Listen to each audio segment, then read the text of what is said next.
Hi, welcome back to the YouTube channel. I'm back again. Just to kick off this week's video, it's a little bit of information. Given Foundation's a rest, I've covered the cards I want to cover at the moment, so that includes the Jumpstart ones that hopefully hit MTGO this Wednesday. I really hope they do. I've been waiting a long time for them now. So hopefully they'll come in. But in the meantime, I've had a couple of requests and then I hit the random button. So the first two decks today's deck is definitely a request deck. And then the other three decks this week are the random button from EDH Rec. I haven't used any of the deck lists on the EDH Rec, just so we're clear. But I'll remind you of all this tomorrow. If there are any cards you want to see from Foundation's Jumpstart that I haven't covered yet, please leave a comment down below. Let me know what you want to see and I'll try and get them covered next week. But for now, this week, and the video you all know you're here for, is this. Commodore Guff. 1 blue, red and white for a 5 loyalty legendary Planeswalker called Guff. At the beginning of your end step, you get to put a loyalty counter on another Planeswalker you control. And then +1, you get a red wizard creature token with tap, add red, spend this mana only to cast a Planeswalker spell. Or -3, you draw X cards and Guff deals X damage to each opponent with excess number of Planeswalkers you control. Now, this came in this year's Commander set. Never got around to covering it at the time because A, I didn't pick up any of the Commander decks at the time on MTGO, and B, I wasn't 100% sure about it. However, one of the regulars who come and plays against me on the stream said, "Oh, come on, you've got to do it. We want to see it, see what your take is." So it's a semi-request today. So here we go. Here's my take on Commodore Guff, and I hope you like it. So, at the beginning, very few creatures in the deck. 9 exactly for me, which is probably the lowest creature count I've done for a while outside of my 5-colour Super Friends deck. So, just went with things that helped us get a little bit more damage in. So, Firebrand Archers, one obviously non-creature, if one takes one. Keswick Flame Breather does the same thing, but a little bit tougher to deal. Third Path Iconoclast just gives us a soldier, so we've got some blockers happening. Thrumming Birds in. The proliferation is really good. Obviously, it's a Planeswalker deck. Proliferating loyalty counters, fantastic plan. Yeah, hence why I went with Flux Challenger as well to help out with a bit more proliferation. Monastery Mentor just here to give us some more blockers as we cast our non-creature permanents basically. And then we have Urza, Lord Protector, because yeah, at the end of the day, it's a 3-colour Planeswalker deck, and you can get Urza to flip, so it made sense to have him around. And both versions of Kaikar here. The Wind's Fury's here, so when we cast non-creature spells, we get spirits that we can sacrifice to add red mana. And likewise, with this version of Kaikar, we also get the same idea. Non-creature spells gives us spirits if we have them both in play. It really does help our mana ramp, but yeah. Also, blinking the occasional creature in and out isn't the worst plan in the world if you need to save it somehow. Anyway, Planeswalkers. Yeah, here we go. This is a bit everyone's been waiting for. What's he picked to do with Commodore Guff? Here's the list. Dack Faden to go and nick artifacts within Commander Land at the end of the day. Draw 2, discard 2 ain't great, but nicking someone's Sol Ring or whatever, yeah, that works. Party Jace is here just to hopefully get people to leave us alone. Shali Rai is also in. It's the -2. Create a token as a copy of a target artifact or creature you control except an artifact. It's quite nice if you need to get extra mana, so hence why we've got it here. But the Scry and deal 1 damage. Yeah, why not? Sublime Artifice is a little bit better because obviously we cast our non-creature spells and we get servos. Yep, cope with that plan. Chandra, Torch of Defiance, damage, mana. If you get to -7, you're having a very good day. Dovin Barn, I just like Dovin. Don't really see them that often. I just think Dovin from Kaladesh has always been a bit underrated. But the -3 and activated abilities can't be activated can be actually really relevant in Commander. So worth having this one. The -2, the -1 to gain 2 and draw a card isn't bad. And then the -7 if you get there, sort of like semi-super winter orb type thing. Yeah, it's just going to upset people. So bear that in mind. Gideon gives us white ally knight creature tokens that has some blockers. Sorry. Narset, look at the top card. If it's a non-creature, non-land card, put it in our hand. The rebound's quite nice for our instants and sorceries, and the -9, you get an emblem with your opponents can't cast non-creature spells. Okay then. The other version of our set, the Ancient Way, is also here. Gain some life, add some mana that we may need to cast a non-creature spell. So that made perfect sense to me with the amount of Planeswalkers we've got. The draw and discard and the emblem's quite good if we can get there. Ral, Storm Conduit, instants and sorceries, when we cast them, do the whole extra point of damage to everybody. Well, to a target player or opponent or Planeswalker, so not quite as good as I thought it was, but sorry, misread the card. It's still going to stay in because the Scry 2 is great, and having the ability to copy instants and sorceries isn't bad either. Yeah, 4 loyalty, comes down straight up to 6 loyalty, does make it a little bit hard to kill. Sahili, Filigree Master, Scry, untap an untapped artifact, draw a card, or get some colourless Thopter tokens that gain haste, is pretty good. The Gifted one, another way of creating servos.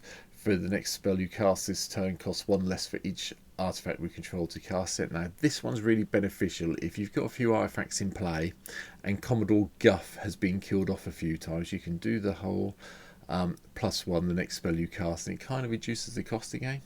Bear that in mind if you need to. Watley, the Warrior Poet, gives us 3/3 green dinosaur creature token. Gaining some life is relevant if we've hit the prowess triggers a few times on the monastery monk. But you know, at the end of the day, it's going to be let's get a dinosaur and then gain some life maybe next turn. But see how it goes for you. Teferi, Hero of Dominaria. Yep, had to be here. Draw a card, untap 2 lands, put something third from top, or -8, hit the emblem button and start upsetting everybody everywhere. Teferi, Temporal Pilgrim's also in. Whenever you draw a card, you put loyalty counter on Teferi. 0, draw a card. -2, create 2/2 spirit. With whenever you draw a card, put +1/+1 counter on this creature. And then -12. Target opponent chooses permanent control, returns it to its owner's hand. They then they shuffle each non-land permanent they control into their library. Draw a card. Spirit tokens, a lot better than -12. Venser's Sojourner is here just to flick things in and out if we need to, and make our creatures, if we get that, unblockable. But it's the -8 I'll be trying to go to with Venser, I'll be honest. Whenever you cast a spell, exile target permanent. Thank you very much. And then we got a few Chandras just to finish it off. The Awakened Inferno to chuck around the emblems. The Flames Catalyst to do the +1/3 damage to everybody. And then the Prior Genius deals 2 damage to everybody, or 4 to a creature, or if it gets to the -10, 6 to target player and each creature they control. It probably wipes their board, but it's the +2. It's the pluses we're interested in, all 3 Chandras. Spell wise, had a little bit of fun. Final showdowns in. Yeah, there's been a few more Eldrazi picking up on the stream recently, and I think this gives me a way to get around the indestructibility. So, yeah. They lose all their abilities until the end of turn. That's fine. Go with that. Counterspell, Cyclift, Mana Drain, control the board. Call the Gatewatch, had to be here. Go and find the Planeswalker we need to save us at that stage. Supreme Verdict, Wrath of God, Time Wipe for more board control. Yep, deploy the Gatewatch, had to be here as well to go and find 2 Planeswalkers from our top 7 and put them on the battlefield. Terminus for a bit more control. Time Spiral to shuffle everything back in again. Emergency Powers for the same idea. Sorry, I've only just woken up, so I'm a little bit tired, so apologies if you hear me yawning. Blasphemous Act gives some more board control, and then Triumphant Reckoning.